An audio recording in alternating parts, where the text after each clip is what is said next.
Hello everyone, come to my video. Today I will take you to explore the resources that the sea has brought to us humans. Let's go guys.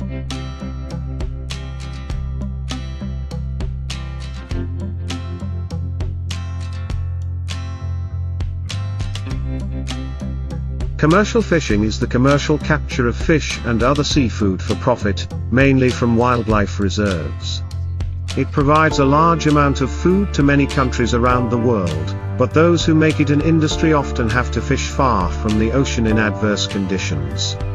Large-scale commercial fishing is called industrial fishing. Large fishing industries are owned not only by large corporations but also by small families. To adapt to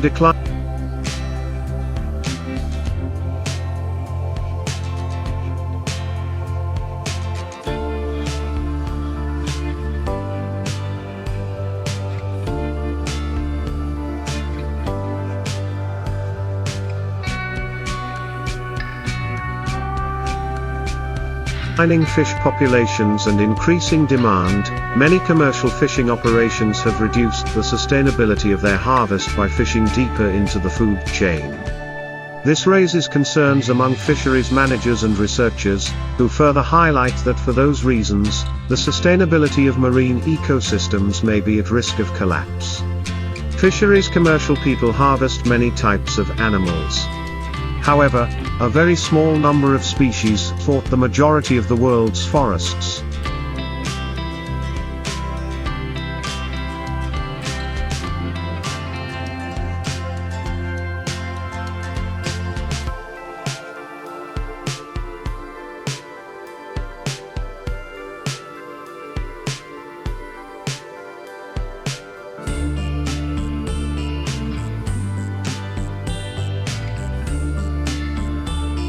These include herring, cod, anchovies, tuna, halibut, mullet, squid, shrimp, salmon, crab, lobster, oysters and scallops.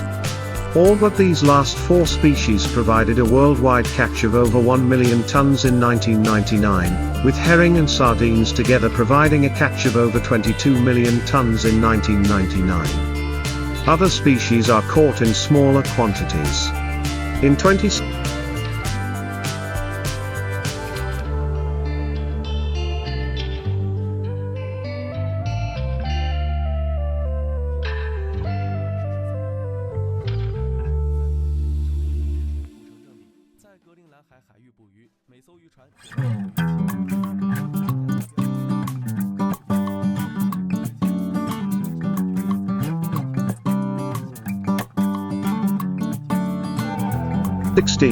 of the 171 million tons of fish caught, about 88% or more than 151 million tons were used for direct human consumption. This proportion has increased significantly in recent decades, reaching 67% in the 1960s. In 2016, the largest portion of the 12% used for non-food purposes, about 20 million tons, was converted into fish meal and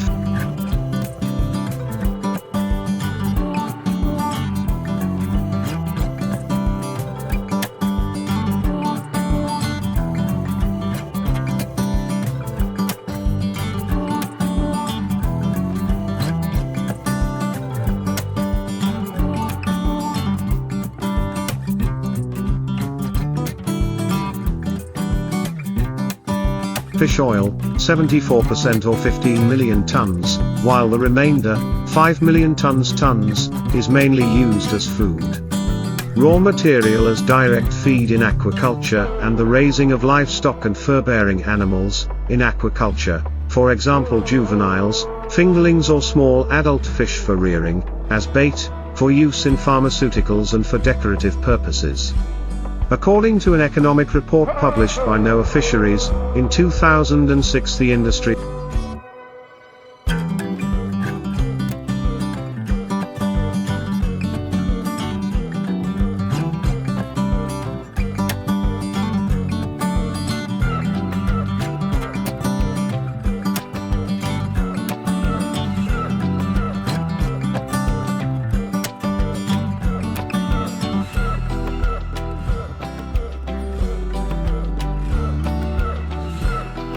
also generated more than $185 billion in revenue and provided more than 2 million jobs in United States.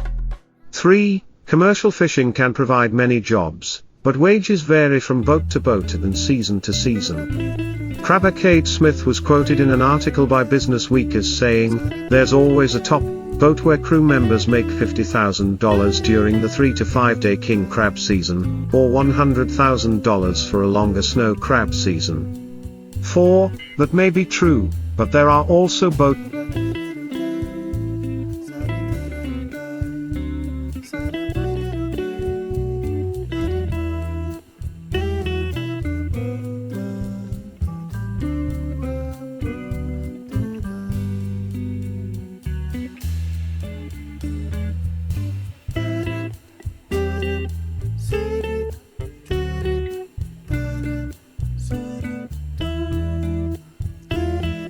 that do not do well. Smith later in the same article said that his worst season left him with a loss of $500. The industry has had to adapt over the years to continue to make a profit. A study conducted on a number of small, family-owned commercial fishing companies found that they adapted to continue making a living but not necessarily making large profits. Many worked as commercial fishermen. Traders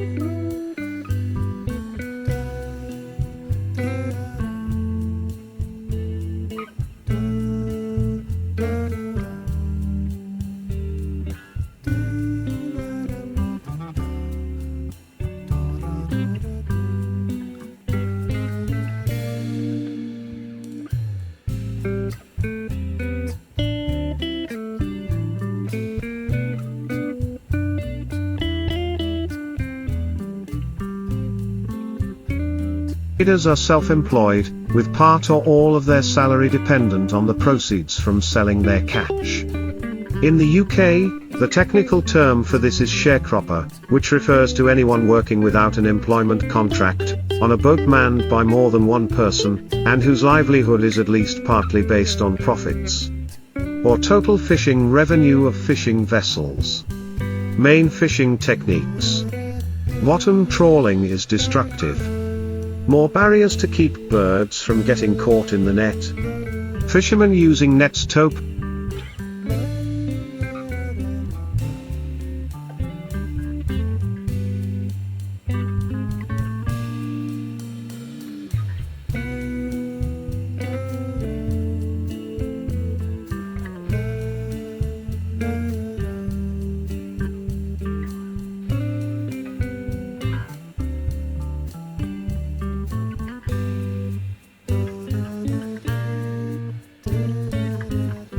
Personal flotation devices in a trial in January 2009. During 2010 to 2014, 188 commercial fishing deaths occurred in United States, with mortality rates in various warship fleets ranging from 21 to 147 deaths per 100,000 full-time equivalent (FTE) workers, many times higher than the mortality rate of all different warship.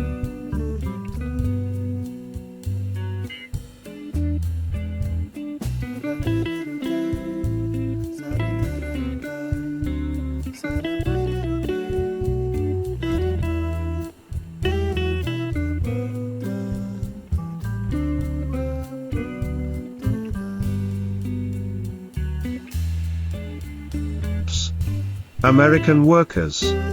9. Between 1919 and 2005, in the UK industry alone, 4,111 fishermen died in fishing-related accidents. These deaths are generally the result of a combination of harsh conditions, extreme fatigue as any fisherman is often required to work 21-hour shifts, and dangerous equipment. 4.11. Commercial fishing has been identified as a priority industry by the National Institute for Occupation.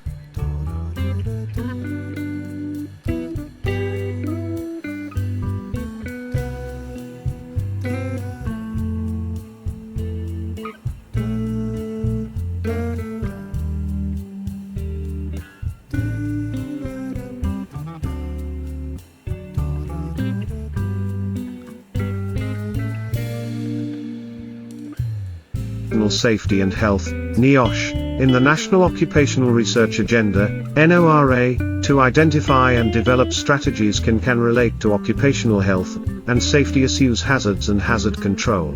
San Miguel Rescue, Sea Warning rescued 3 commercial fishermen. Common causes of fishing-related deaths include boat accidents, falls overboard and injuries on board. From 2000 to 2010, most shipping disasters were caused by flooding.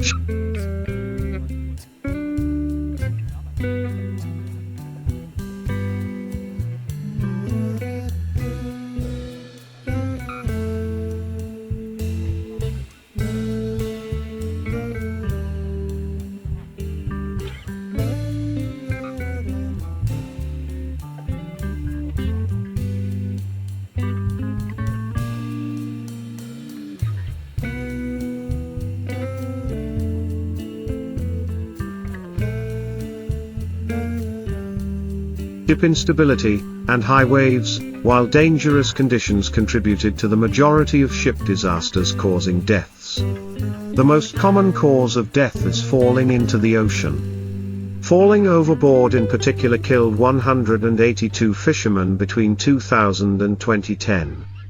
This death rate is 3 times higher than the next most dangerous job in the United States and 25 times higher than the national average rule for all workers.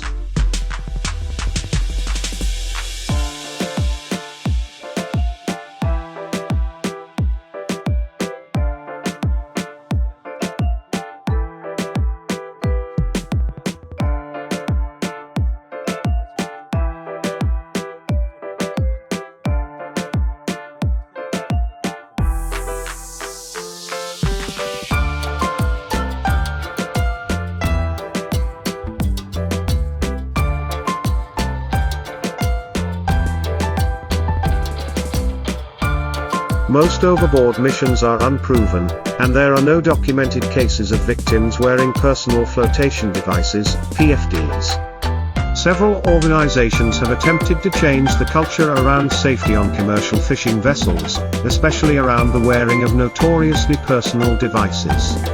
The Alaska Scallop Association requires all fishermen to wear a PFD while on the boat deck, and other organizations have purchased additional wearable PFDs. The NIOSH Emergency Stop, E-Stop, prototype is being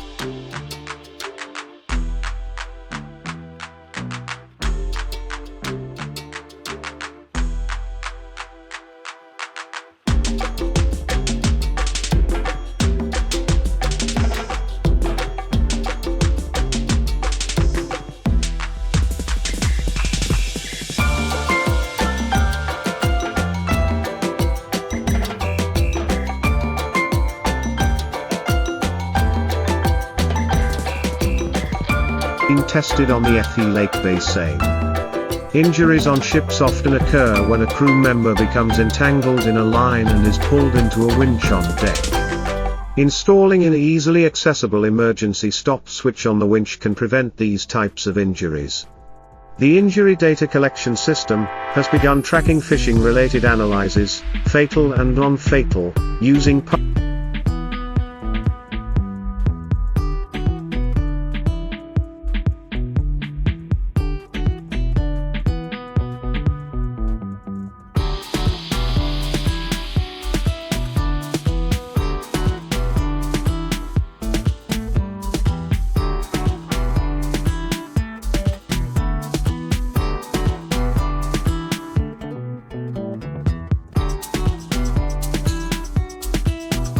public reports as a means of immediate information media. Main article, Fisheries Law and Fishing License Mine. Coast Guard has primary authority over the safety of the U.S. warship trade, enforcing the regulations of the U.S. Commercial Fishing Industry Vessel Safety Act of 1988, FIFSA. FIFSA regulations primarily focus on saving lives after the loss of a ship, not preventing ships from either sinking, falling overboard, or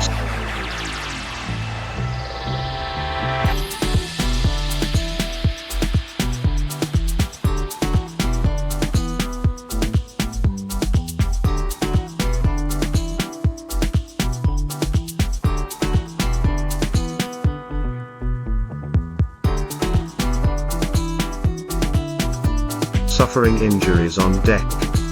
FIFSA determinations require commercial fishing vessels to carry a variety of equipment, for example life rafts, radio beacons and diving suits, depending on the size of the vessel and the area in which it is located. Areas where ships operate.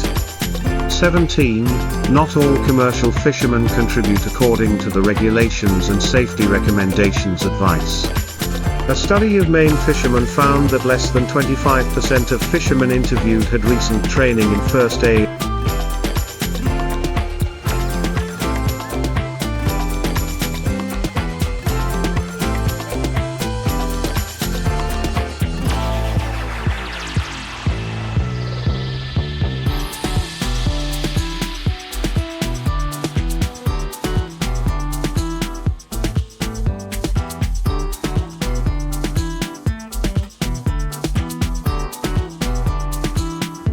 Or CPR. Only 75% of boats had life-saving suits, and only 36% had life-saving equipment. Immediately, all ships equipped with the necessary equipment do not at least have a captain who understands how to use all of that equipment. Commercial fishing uses a variety of methods to effectively catch a variety of species, including using pole and line, multi-line fishing, trawling with large nets such as purse seines,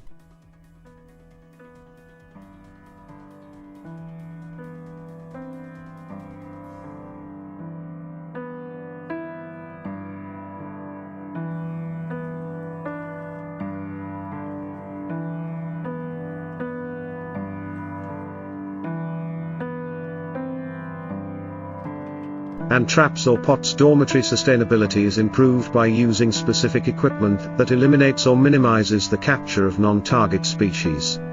Fishing methods vary depending on the region, species being caught and the technology available to fishermen.